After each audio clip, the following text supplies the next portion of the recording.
क्या आपने कभी नोटिस किया है कि जिस चीज़ की टेंशन आप कई दिनों से ले रहे थे, कई दिनों से जिसके बारे में आप सोच रहे थे, जिसे आप सॉल्व करने के लिए रेडी थे, जो आपका एक तरीके से एजेंडा बना हुआ था, गोल था, फाइनली आप उस तक पहुँच जाते हो और उसको सॉल्व भी कर लेते हो। लेकिन सॉल्व करने के बाद क्या होता है? Another problem, another challenge, another task to complete, फिर आप उसको सॉल्व करने लग जाते हो। जैसे ही एग्ज़ाम ख़त्म होते हैं, आप करियर के बारे में सोचने लगते हो, उसकी टेंशन लेने लगते हो। जैसे ही करियर ठीक होता है, आपको रिलेशनशिप चाहिए होता है, आप उसके बारे में सोचने लगते हो। जैसे ही वो सॉल्व होता है, आप फ्यूचर के बारे में फिर से सोचने लगते हो कि क्या-क्या आपके गोल्स होंगे, आप कैसे उसको अचीव करोगे, कैसे आपका लाइफ़स्टाइल होगा, कैसे आपका स्टैंडर्ड ऑफ लिविंग होगा। तो माइंड का डिज़ाइन तो इसी तरीके से है कि वो एक चीज़ को सॉल्व करता है, फिर उसके बाद दूसरी चीज़ पे, दूसरी के बाद तीसरी पे, तीसरी के बाद चौथी पे। इसका अंत नहीं है। इसी तरीके से हमारी लाइफ़ शुरू होती है और इसी तरीके से हमारी लाइफ़ एंड भी हो जाती है। तो इस लाइफ़ के इस स्टार्टिंग और एंडिंग के बीच में जो हम अचीव करते हैं, अचीव करते हुए, जो कि बहुत अच्छी बात है, क्या हम पीसफुल रहते हैं? क्वेश्चन ये है। क्या सब कुछ अचीव करते हुए हमारा माइंड पीसफुल फ़ील करता है? या कांस्टेंट क्यों सोचता रहता है? हमारा माइंड कभी पीस में क्यों नहीं रहता? जबकि हम जो चाहिए था वो हमें मिल चुका होता है। हम अचीव कर चुके होते हैं उस चीज़ को, चाहे वो एक हमारा यंग वर्ज़न हो या हमारा अडल्ट वर्ज़न हो, कोई भी वर्ज़न हो, जिस चीज़ को हम चाहते हैं वो चीज़ हम फाइनली अचीव भी कर लेते हैं, गोल भी अचीव कर लेते हैं, लेकिन फिर भी हमारा माइंड पीसफुल नहीं रहता। वो कांस्टेंट थिंकिंग में रहता है। हमें लगता है कि जैसे हमने कोई प्रॉब्लम सॉल्व कर ली तो सब सेट हो गया। जैसे ही हमने ये अचीव कर लिया तो अब सब सेट है। क्योंकि हमको लगता है कि अब लाइफ़ हमारे कंट्रोल में आ गई है। अब हम सर्टेनिटी की ओर हैं। जो अनसर्टेनिटी थी ना लाइफ़ की वो ख़त्म हो गई है। लेकिन क्या ये सच है कि जैसे ही हम सर्टेनिटी की तरफ आ जाते हैं, हम एक सर्टेनिटी में एंटर कर जाते हैं या कंट्रोल अपनी लाइफ़ में हम पा लेते हैं तो हमारा माइंड काम हो जाता है, पीसफुल हो जाता है। क्या अब वो हमेशा पीसफुल ही रहेगा? क्या अब उसे कुछ और चाहने की इच्छा नहीं? डिज़ायर होना बुरी बात नहीं है, डिज़ायर होगी तभी आप आगे बढ़ोगे। बड़े-बड़े महात्मा ने कहा है कि हमारी ज़िंदगी का जो दुखों का मूल कारण है, वो इच्छाओं का होना है, डिज़ायर का होना। क्या आपको भी ऐसा लगता है? कमेंट करके बताना। देखिए, डिज़ायर का होना बुरी बात नहीं है, मेरे हिसाब से। डिज़ायर तो हमें हमारे गोल की तरफ लेके जाते हैं। डिज़ायर ना हो तो हम कुछ भी ना करें। हमें यही ना पता चले कि हमारी लाइफ़ का डायरेक्शन क्या है या कल आज से हफ़्ते बाद या महीने बाद या 1 साल बाद हम आप अपने आप को कहाँ देखना चाहते हैं। Desire is a good thing, उसको अचीव करना और भी अच्छी बात है, उसके लिए एक्शन लेना तो बहुत अच्छी बात है।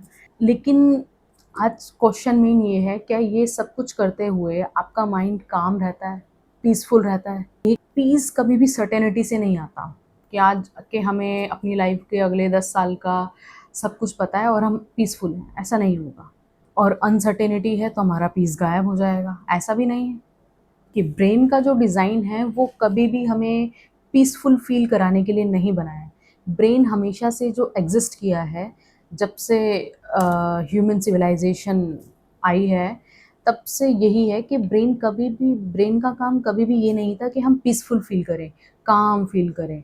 ब्रेन का काम था हमें ज़िंदा रखना, हमें अलाइव रखना और वो अलाइव किस तरीके से रखता था आपको एक थ्रेट देके। जैसे ही आप थ्रेट में रहते हैं आपका माइंड उसको सॉल्व करने लगता है और यही एक तरीका था माइंड को अलाइव रखने का, माइंड को ज़िंदा रखने का। पहले के टाइम में पाषाण युग में देखें अपने हंटर और गैदरर्स के टाइम पे, यही होता था कि जिसने जितनी जल्दी थ्रेट को पहचाना, लाइफ उसकी उतनी ही जल्दी कंट्रोल में आ गई। उसका कंट्रोल लाइफ की तरफ बढ़ गया, उसके ज़िंदा रहने के चांसेस उतने ही बढ़ जाते थे। तो इसीलिए हमारा माइंड का फोकस थ्रेट की तरफ ही होता है। वो हमेशा किसी न किसी चीज़ को सॉल्व करने में ही लगा रहता है। वो एक थ्रेट को सॉल्व करता है तो दूसरे थ्रेट की ओर जाता है, तीसरे को सॉल्व करता है तो चौथे की तरफ जाता है। तो इस बीच जो हमारा पीस था, कामनेस था वो कहीं खो गया है। अब ये जो एज है ये स्टोन एज तो नहीं है, पाषाण युग तो नहीं है। अब चीज़ें बेटर हो गई हैं, स्मूथ हो गई हैं, आसान हो गई है। मॉडर्न सिविलाइज़ेशन में लोगों के पास सब कुछ है। घर है, लग्ज़रियस से लेके बेसिक फैसिलिटीज़ है। अब लोगों के पास ज़्यादा गोल्स हैं और उन्हें अचीव करने के लिए ज़्यादा से ज़्यादा रिसोर्सेज़ अवेलेबल हैं। तो अब माइंड के पास कोई वजह नहीं है थ्रेट फ़ील करने की, लेकिन माइंड अपनी हैबिट नहीं भूला है, वो उसी तरह थ्रेट फाइंड करता रहता है। अब वो पहले वाले जंगली जानवर नहीं हैं जिनसे बचने के लिए इंसान हंटिंग करते थे और खतरे को ख़त्म करके वो वापस से अपनी लाइफ में आ जाते थे। अब वो चीज़ नहीं है, लेकिन माइंड ने अपनी गेम जारी रखी है। अब वो छोटी-छोटी चीज़ों में ही थ्रेट ढूँढने लगा है। सब कुछ होते हुए भी वो थ्रेट ढूँढने के लिए ही एग्ज़िस्ट कर रहा है। जैसे what if I fail? What if I get rejected? अगर मेरा डिसीज़न कुछ गलत हो गया तो? अब डेंजर फिज़िकल नहीं रहा है, अब डेंजर फिज़िकल से ज़्यादा साइकोलॉजिकल हो चुका है। माइंड का जो गेम था, माइंड जिस तरीके से वर्क करता था सर्वाइवल मोड में, सेम उसी तरीके से वो आज भी वर्क कर रहा है। हाँ, थोड़ी-सी जो प्रॉब्लम थी वो एक अलग तरह की हो चुकी है। अब बेसिक प्रॉब्लम नहीं है, लाइफ़ की सर्वाइवल के लिए जो प्रॉब्लम पहले होती थी वो नहीं है। ज़िंदा रहने के लिए बेसिकली बोलें तो वो प्रॉब्लम नहीं है। अब प्रॉब्लम की डेफ़िनेशन कुछ और हो चुकी है। माइंड को सर्टेनिटी मिल भी जाए फिर भी कामनेस नहीं आएगी। ब्रेन का तो काम भी यही है कि आपको अलाइव फ़ील कराना, एक के बाद एक प्रॉब्लम सॉल्व करते जाना और आपको कांस्टेंट लूप में रखना। इसके अलावा भी एक कारण है जैसे एडिक्शन ऑफ ओवरथिंकिंग। कुछ लोग ओवरथिंकिंग की एडिक्शन में आ जाते हैं। हालाँकि उनको पसंद नहीं होती, उनको लगता है कि उनका ब्रेन वीक है, चीज़ को बार-बार सोचते हैं, हर चीज़ को परफेक्ट बनाने के लिए रेडी रहते हैं, ज़्यादा प्लानिंग करते हैं, फ्यूचर को ज़्यादा प्रेडिक्ट करते हैं, उन्हें एश्योरेंस चाहिए होती है। तो क्या assurance, predictability and planning, over analysation आपको पीस की तरफ ले जाता है? ये सब प्लानिंग, ओवर एनालाइज़ेशन एक तरीके की मेंटल मूवमेंट है। हम कहीं पहुँच नहीं रहे होते हैं। It's just a mental activity और फिज़िकली देखें तो अंत में कुछ भी सॉल्व नहीं होता। हम उसी जगह रहते हैं। It's like a rocking chair कि वो अपनी जगह पे मूव कर रही है, लेकिन फिज़िकली हम कहीं भी नहीं पहुँच रहे हैं। हम फिज़िकली कोई सॉल्यूशन नहीं हुआ है इस चीज़ का, वो अभी भी वैसा ही है। प्रॉब्लम सेम एग्ज़िस्ट कर रही है। वो अपने माइंड के ही लूप में फँसा है। माइंड सपोज़ कीजिए हम साइलेंट में बैठते हैं, टीवी नहीं चल रहा है, फ़ोन नहीं है, कोई म्यूज़िक भी नहीं चल रहा है, तब भी एक अनकम्फ़र्टेबल सिचुएशन क्रिएट हो जाती है। तो होता क्या है, जब हम फ्री होके बैठते हैं, तो हमारा माइंड होता है और अब सिर्फ़ हम होते हैं। हम सिर्फ अपने साथ बैठे होते हैं। इसे आप मेडिटेटिव स्टेट भी कह सकते हैं। इसलिए कुछ लोग कहते हैं कि मेडिटेशन कीजिए, मेडिटेशन से आप अपने साथ ज़्यादा बैठते हैं, आप अपने आप को ज़्यादा समझ पाते हैं। लेकिन कई बार इसका ऑपोज़िट भी होता है। कुछ लोग जब अपने साथ बैठते हैं तो और कई बार ऐसे थॉट्स पास्ट के निकल के आते हैं जिन्हें वो शायद फेस नहीं करना चाहते। वो शायद रिग्रेट हो सकता है, फ़ियर हो सकता है, किसी टाइप का थ्रेट हो सकता है। तो धीरे-धीरे ये सब सोचते-सोचते उनका एक अनकम्फ़र्टेबल सिचुएशन क्रिएट हो जाती है। ये कुछ लोग अपने आप को बिज़ी रखने की कोशिश करते हैं, ताकि उन्हें फ़ेस ना करना पड़े वो चीज़। इसलिए लोग कांस्टेंट स्क्रॉलिंग करते हैं, किसी न किसी काम में बिज़ी रहते हैं, कोई ना कोई अपनी हॉबी ढूँढ लेते हैं, ट्रैवल करते हैं, पार्टीज़ में जाते हैं, हैंग आउट करते हैं, शॉपिंग करते हैं। लेकिन क्या ये सब करने से वो चीज़ें सॉल्व हो जाती हैं? प्रॉब्लम तो वहीं रही, फ़ियर तो वहीं रहा, आपके रिग्रेट्स तो वहीं रहे, आप तो कहीं नहीं पहुँचे, प्रॉब्लम तो वहीं रही, आप बस डिस्ट्रैक्ट हो गए। बेहतर तो तब होगा जब आप अपने साथ बैठें और कुछ भी रिग्रेट ना हो, कुछ भी फ़ियर ना हो, कुछ भी थ्रेट ना हो, कुछ भी कन्फ्यूज़न ना हो, वो सिचुएशन कभी अनकम्फ़र्टेबल सिचुएशन बने ही ना। आप अपने साथ बेहतर महसूस करें। खुद ज़्यादातर आपने देखा होगा जितने भी स्पिरिचुअल लोग होते हैं वो ज़्यादातर खुद के साथ रहना ज़्यादा पसंद करते हैं। पीस में आना, कामनेस में आना उतना भी कोई ज़्यादा मुश्किल काम नहीं है। पीसफुल रहने का हम जितना ज़्यादा ट्राई करेंगे हम ये काम उतना ही और मुश्किल होता चला जाएगा। क्योंकि पीस कभी ट्राई करने से नहीं आता, ये बस आ जाता है अपने आप।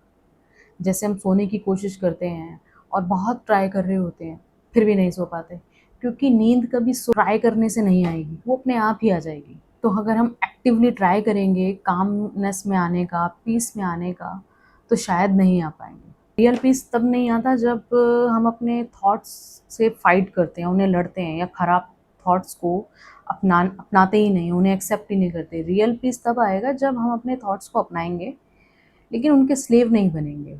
अपने थॉट्स को खुद पर हावी नहीं होने देंगे। हमारा माइंड आज भी वहीं अटका हुआ है। वो फिर से थ्रेड्स ढूँढ रहा है ताकि हमें प्रोटेक्ट कर सके। वो आपके पीस के खिलाफ नहीं है, वो आपको स्लेव नहीं बना के रखना चाहता, वो जस्ट आपको प्रोटेक्ट कर रहा है, पहले की तरह। तो हमारा गोल ये नहीं है कि हम अपने माइंड से लड़े, झगड़े और हमारे जो थॉट्स हैं उसे एक्सेप्ट ना करें। पहला काम है आप एक्सेप्ट करिए, आपके जो भी थॉट्स आ रहे हैं उसे वैसे ही आने दीजिए, उसे एक्सेप्ट कीजिए और ये बिलीव करिए कि जितने भी थॉट्स हैं ये सारे थॉट्स रियल नहीं हैं, सच नहीं होते और हर थॉट को आपकी अटेंशन नहीं चाहिए।